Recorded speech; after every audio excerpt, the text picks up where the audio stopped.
इसमें क्या है, सबसे पहले हमको ये जानना है कि संस्कृत में वचन 3 होते हैं। पिछले क्लास में एक बार मैंने चर्चा किया था। हिंदी में वचन 2 होते हैं, इंग्लिश में भी वचन मतलब नंबर 2 होते हैं, लेकिन संस्कृत में वचन कितने होते हैं? 3। वो तीनों मैंने यहाँ लिखा है, एक वचन, द्विवचन और बहुवचन। ठीक, हम लोग जो पढ़ रहे हैं असल में वो क्रियापद परिचय। क्रिया मतलब हंसना, गाना, रोना, पढ़ना, पिटना, पिटाना, आम तोड़ के खाना, टिकोला चुराना, इमली खींचना, क्या ये सब क्रिया ही है ना। बदमाशी करना, दांत दिखाना, रोज नहाना, नाखून काटना समय पे नहीं, रोज साबुन से नहाना, ये तमाम चीज क्रिया है, समझ रहे हैं। उन्हीं क्रियाओं के बारे में जानना है और इसी के साथ हम जो अनुवाद करते हैं वो भी जानेंगे, इसी पाठ के अंतर्गत आया है। तो यहाँ मैंने एक वचन, द्विवचन, बहुवचन 3 भाग में बांटा और पुरुष 3 होते हैं। ये संस्कृत में भी 3 है, हिंदी में भी 3 है और इंग्लिश में भी 3 है। इंग्लिश में हम लोग first person, second person, third person कहते हैं और हिंदी में हम लोग कहते हैं प्रथम पुरुष, मध्यम पुरुष, अन्य पुरुष। संस्कृत में प्रथम पुरुष, मध्यम पुरुष और उत्तम पुरुष होता है। और मैं आपको हकीकत बता रहा हूँ, ये उत्तम पुरुष और प्रथम पुरुष में हमको आज तक कंफ्यूजन था। कोई पूछा तो हमको लगता है कि पहले गलती बताए। हमको लगता था कि उत्तम पुरुष में सहतौते होता है, अब प्रथम पुरुष में तो मैं होता है फर्स्ट पर्सन में। लेकिन इंग्लिश से संस्कृत बिल्कुल अलग है। और कल जब हम रात को पढ़ रहे थे, चूँकि आपको पढ़ाना था तो पहले पढ़ना होता है, चूँकि संस्कृत हमको ठीक से नहीं आता है तो आपको पढ़ के पढ़ाता हूँ। संस्कृत के टीचर अभी स्कूल में नहीं आए क्योंकि बहाली अभी नहीं। उसमें क्लियर हुआ कि अहम जो है जिसको हम लोग प्रथम पुरुष समझते हैं असल में वो क्या है, उत्तम पुरुष है। तो 3 पुरुष है संस्कृत में भी, प्रथम पुरुष, मध्यम पुरुष और अन्य पुरुष, ठीक ना। अब इसमें देखिए, अब इसको याद कैसे करना है, कैसे समझना है। प्रथम पुरुष में 3 सर्वनाम आते हैं। कितने सर्वनाम? 3। सर्वनाम मतलब इंग्लिश में प्रोनाउन। प्रोनाउन मतलब इंग्लिश में प्रोनाउन। तो वो आता है सह, तौ, ते। क्या है? सह, तौ, ते। सह मतलब होता है वह। क्या होता है? वह। यहाँ पे नहीं लिखे हैं, जानबूझ के अब लिखेंगे। सह मतलब अगर किसी एक के लिए आप बात कर रहे हैं तो वह है, वो सह है संस्कृत। जैसे ही वो 2 आदमी हो गया तो हो गया तौ। तौ मतलब हो जाएगा वे दोनों। तो मतलब क्या होगा? वे दोनों। और फिर है ते। ते मतलब वे सब, ठीक है। ते मतलब वे सब कहिए चाहे वे लोग कहिए, बात बराबर। तो सह, तौ, ते। अब जब हम क्रिया में आते हैं कि भाई हमको ये बनाना है कि वह रोता है, वह दौड़ता है, वह बोलता है, वह खेलता है, वह जाता है, वह आता है। तो क्रिया कैसे बनेगी, सेंटेंस वाक्य कैसे बनेगा, उसके लिए आपको याद रखना है कि सह जब रहेगा तो क्रिया के साथ ती लगाना है। क्रिया के साथ क्या लगाना है? ती। जैसे मैंने लिखा पठती, जैसे खेलता है क्रीडती या खेलती, दौड़ता है धावती, हंसता है हंसती, ठीक है। तो इस तरह से सह के साथ क्या लगेगा? ती। जब तौ रहेगा, दोनों हो जाएंगे तब लगेगा ता। क्या लगेगा? ता। और जब वे सब रहेगा, ते रहेगा तो अंति जुड़ेगा। अब जब जुड़ जाएगा वो वाक्य कैसे होगा, देखिए यहाँ पठ धातु है। पठ क्या है? धातु। पढ़ना। अब उस पठ धातु में कैसे जोड़ रहे हैं? सह पठती। स के साथ पठ है, पठ में क्या लिखता है? ती। स पठती, स पठता नहीं लिख सकते हैं। और आगे बढ़ो, स पठंती नहीं लिख सकते हैं, बेच और आगे बढ़ो, और आगे बढ़ो, खींचो उधर, खींचो। हम स पठता नहीं लिख सकते हैं, हम स पठंती नहीं लिख सकते हैं, क्योंकि हमारा सूत्र कहता है कि स में क्या लगाना है? टी लगाना के रहेगा तो क्रिया में टी लगाना है, स पठती हो जाएगा। ये हिंदी क्या होगा, वह पढ़ता है। वर्तमान काल चल रहा है, जब भी टी त अंति सी थ आमी आवा आमा लगता है, ये सभी वर्तमान काल है। संस्कृत में क्या है बाद में आएंगे, पहले साधारण समझ रहे हैं। तो स पठती हो, ठीक है। अब आते हैं तौ में त लगा था, तौ पठता हो। कोई लिख देगा तौ पठती तो गलत है, कोई लिख देगा तौ पठंती तो गलत है, क्योंकि तौ के साथ क्रिया में त लगता है। बात क्लियर? अब ते के साथ क्या लगा, अंति। तो पठ में अंति जोड़ेंगे तो हो जाएगा पठंती। तो लिखा मैंने ते पठंती। तो मतलब हम धातु को जब क्रिया में बनते हैं तो स के लिए ती आया, तो पठती पठतः पठंती। याद करना है कैसे, स तौ ते ती त अंति। कैसे याद करना है, स ती त अंति। फिर से बोलिए, जब हम बोल लेंगे तब दोहराइए। स तौ ते ती त अंति। स तौ ते ती त अंति। अब आते हैं मध्यम पुरुष। कौन सा पुरुष, मध्यम पुरुष। हम लोग ऐसे सेकेंड पर्सन जो यूज करते हैं ना, यू, वही मध्यम पुरुष। इसमें क्या है, त्वम है। क्या है, त्वम मतलब होता है तुम। त्वम मतलब तुम, अब हम लिखते हैं त्वम मतलब तुम। फिर होता है त्वम युवाम। क्या है ये, युवाम। युवाम मतलब तुम दोनों, तुम दोनों, दो लोग हैं, तुम दोनों।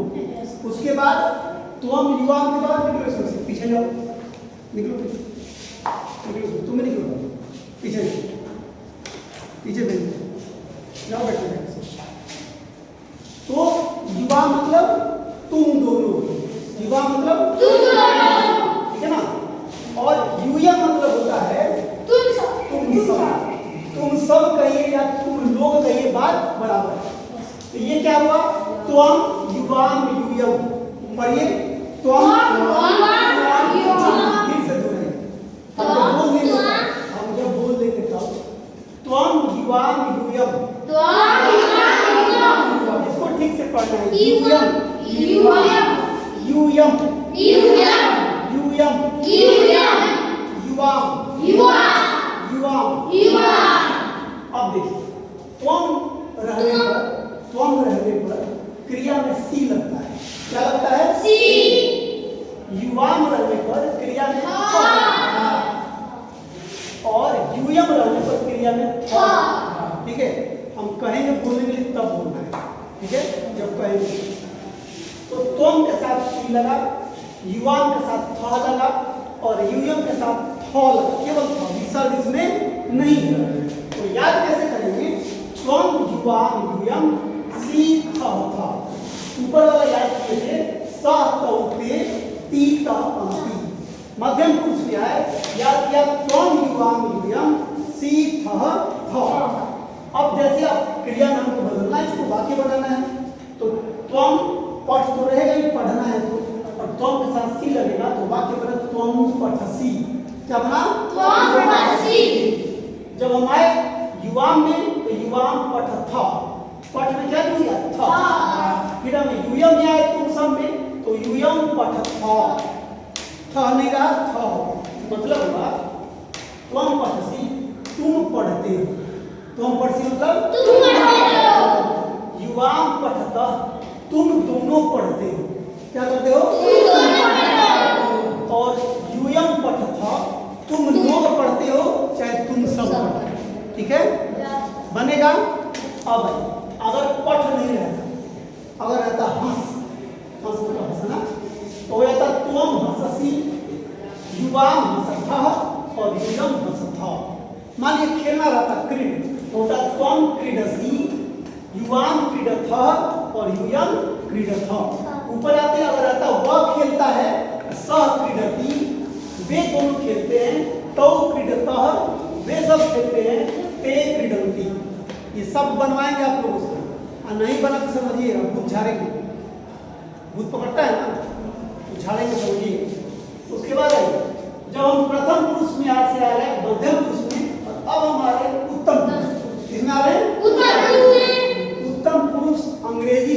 फर्स्ट पर्सन को बोलते हैं। इंग्लिश के फर्स्ट पर्सन में आई भी होता है ना, ऐसे संस्कृत में जो हमारा उत्तम पुरुष है वही है जो अंग्रेजी का फर्स्ट पर्सन है। इसमें आता है अहम, आवाम, वयम। ये क्या है? अहम, आवाम, वयम। आवाम क्या पढ़ेंगे? वयम। अहम का मतलब होता है मैं। क्या मतलब होता है? मैं। आवाम मतलब होता है मैं दोनों नहीं, हम दोनों। क्या होता है? हम दोनों। और वयम का मतलब होता है हम लोग या हम सब। ठीक है, कोई दिक्कत नहीं है। अब अहम के साथ लगता है आम। पठ में आमी जोड़ेंगे पठामी, हस में आमी जोड़ेंगे हसामी, क्रीड में आमी जोड़ेंगे क्रीडामी। समझ रहे हैं? धाव मतलब दौड़ना, धाव में आमी जोड़ेंगे धावामी। उसके बाद आवाम है, उसमें जुड़ता है आवा। जैसे देखिए मैंने लिखा आवाम पठावा, पठ में आवा जुड़ गया है, पठावा। फिर हम आते हैं वयम मतलब हम लोग, इसमें क्रिया में जुड़ता है आमा, तो वयम पठामा। तो याद करना कैसे? अहम, आवाम, वयम। दोहराइए, अहम, फिर से बोलो, अहम, आवाम, वयम। अहम, आवाम, वयम। और साथ में क्या लगा? आमी, आवह, आमा। अहम के साथ क्या लगेगा? आवाम के साथ और वयम के साथ आमा। नहीं, आम तो समझ ही रहे हैं, फिर विसर्ग लगा देना है। अब देखिए अहम पठामी हो गया। क्या हो गया? मतलब मैं पढ़ता हूँ। अहम का मतलब मैं होता है, ताहती वाला वाक्य चल रहा है तो मैं पढ़ता हूँ।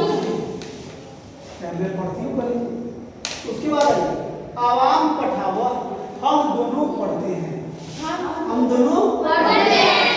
और वयम पठावा मतलब हम लोग पढ़ते हैं। ये पूरा आपको फॉर्मूला है, सूत्र है, इसको याद करके लाना है। ये होमवर्क आपका गृह कार्य है और इसको साफ साफ दोबारा लिख कर, आज तो लिख ही रहे हैं, कल भी दोबारा लिख के लाएंगे। जल्दी से जिनका बच गया पूरा करिए, फिर हम आगे बढ़ते हैं। ठीक है, जो लोग बच गए वो लिख लीजिए। वाक्य दिख रहा है, ठीक ना? सबसे पहले मैंने लिखा है, ये आपके किताब के ही वाक्य हैं, इनका हिंदी जानना है, ठीक ना? तो अब देखिए, ये मैंने पहला लिखा है बालका धावती। क्या लिखा है? ये क्या है? ये बुलवाएंगे तो गलत नहीं होना चाहिए। क्या लिखे हैं? ये क्या लिखे हैं?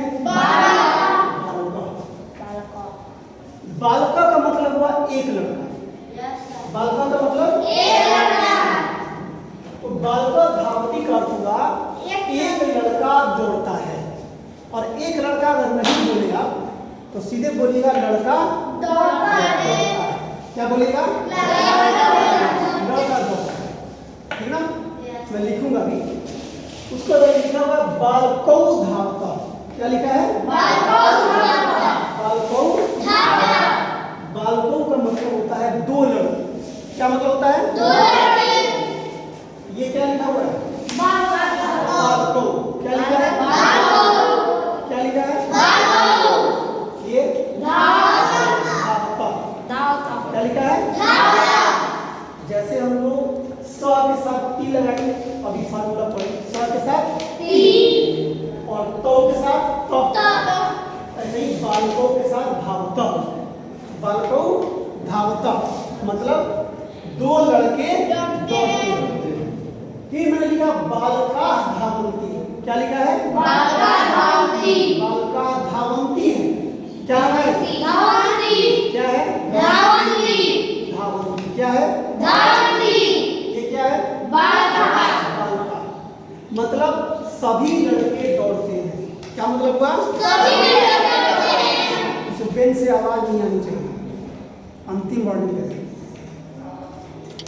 बालका धावती मतलब लड़का दौड़ता है।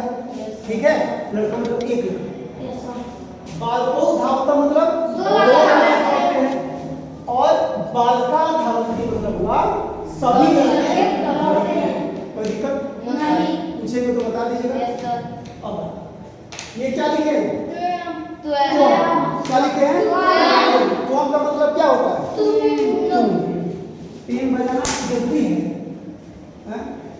बिना भैया नहीं हो रहा है। तो अब मतलब अब हमने लिखवाया था फार्मूला, तो हम के साथ सी लगेगा। तो हम युवाम यूयम सी था यही ना फार्मूला था। तो तुम हंससी का मतलब हुआ तुम हंसते हो। क्या मतलब हुआ? फिर युवाम हंसथा, युवा में थ लगता है, हंस में थ जुड़ गया। युवाम हंसथा मतलब तुम दोनों हंसते हो, तुम दोनों हंसते हो। उसके बाद है यूयम हंसथा, यूयम हंसथा मतलब तुम सभी हंसते हो। इसमें जो कुछ कठिन शब्द था उसको मैंने यहाँ शब्दार्थ में लिखा है। धावती मतलब दौड़ता है, धावती मतलब दौड़ता है। कल सारे लोग होमवर्क सुनेंगे, आज भी सुनेंगे, अभी दिए थे तो अब इसको पढ़ा लेते हैं। धावता मतलब दौड़ते हैं। क्या लिखेंगे? दौड़ता है।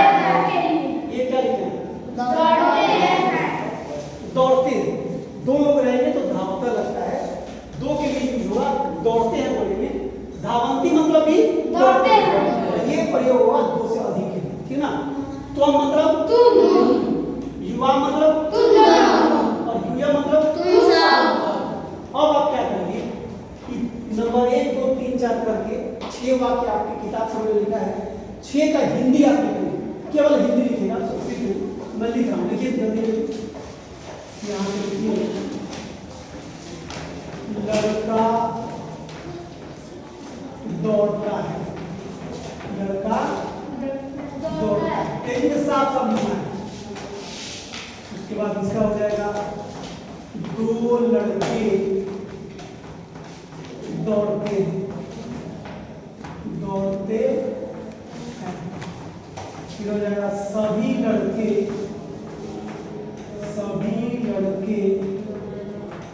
दौड़ते हैं। फिर होगा यहाँ तुम हंसते हो, तुम हंसते हो। उसके बाद होगा तुम दोनों हंसते हो, तुम दोनों हंसते हो।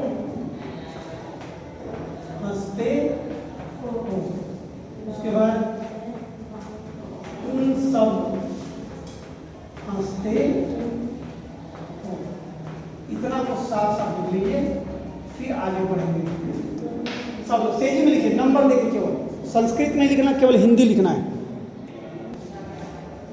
तो बिना डेल्टा का उपाय नहीं है। मैंने 7वां वाक्य लिखा है अहम पठामी। क्या लिखा? अहम पठामी। अहम पठामी। ऐसे तो बहुत चिल्ला रहे हैं, आज जब बुला रहे हैं पढ़ाने के लिए तो बस लग रहा है कि जैसे बोर्ड फ्यूज कर गया, बैटरी डिस्चार्ज हो गया। वो पहला 7वां लाइन है हमारा अहम पठामी। अहम का मतलब होता है मैं, अहम माने मैं, और पठामी मतलब पढ़ता। अहम में आमी लगता है, अभी फार्मूला लिखा है आपको सूत्र, अहम आवाम वयम आमी आवह आमा। अहम में क्या लगा? आमी लगा। अहम पठामी का अर्थ क्या हुआ? मैं। लिखना किसी को नहीं है, छोड़ दूंगा उसके बाद। मैं पढ़ता हूँ, ठीक है, तो दिक्कत नहीं है।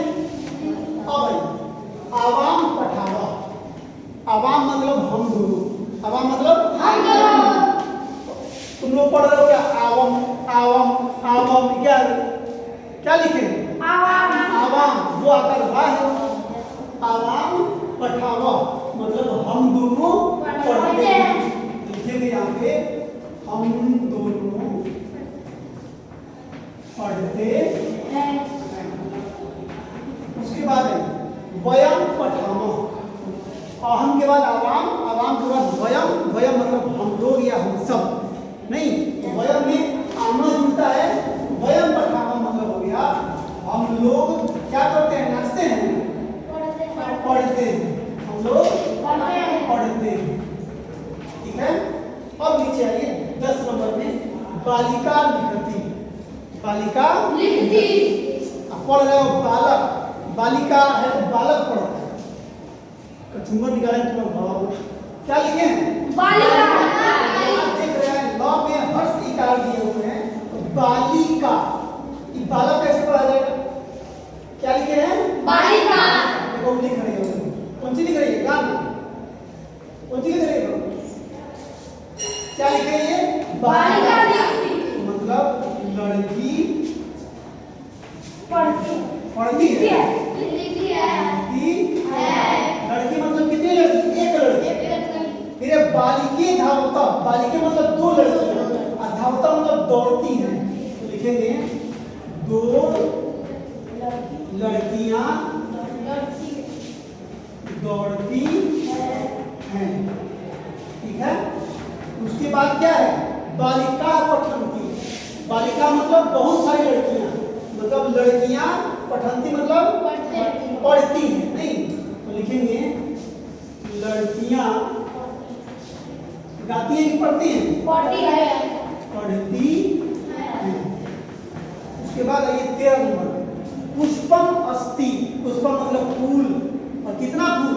एक फूल। जब एक फूल आएगा तो अस्ति लगा है, जब दो फूल आया है पुष्पे मतलब दो फूल, तो देखिए अस्तः आया है। और जब दो से अधिक फूल आ गए, बहुत सारे फूल आ गए, तो पुष्पाणि लिखा गया, साथ में क्या लगा? संति लगा। एक के लिए अस्ति, दो के लिए अस्तः, और दो से अधिक के लिए संति लगता है। तो पुष्पम अस्ति मतलब फूल है। अब आप लोग लिखना शुरू कर दें, फूल है, और पुष्पे अस्तः मतलब दो फूल हैं। ठीक है। और पुष्पाणि संति का मतलब आइए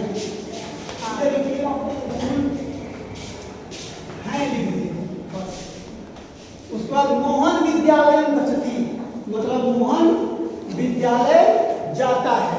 ठीक है ना। क्या लिखेंगे? मोहन विद्यालय, समझ रहे हैं ना? क्या करते हैं? यहाँ पे नहाते हैं। विद्यालय में क्या करते हैं? पढ़ते हैं। मोहन विद्यालय है, बोलना नहीं है, केवल अर्थ लिखना है। नंबर दे दीजिए, किताब से मिला लीजिएगा।